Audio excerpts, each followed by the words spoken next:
Where the shadows play, the wind hums songs at the break of day.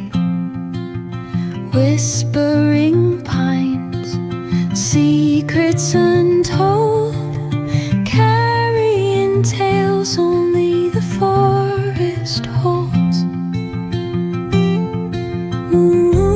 Moonlight spills the velvet dark, etching patterns, leaving its mark. The roots stretch deep, the earth's gentle sigh, a lullaby sung to the open sky.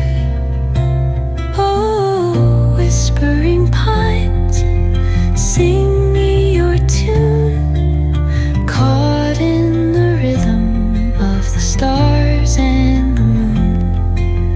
Teach me the language of rustling leaves, stories that linger on the breath of the breeze.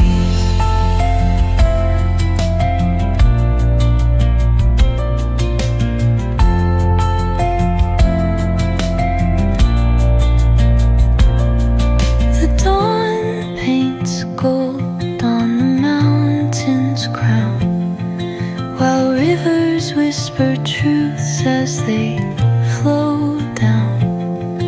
Their songs entwined with the trees that stand, knotted in time by nature's hand. Each echoing step on the forest floor opens a world through an ancient door. The silence alive, yet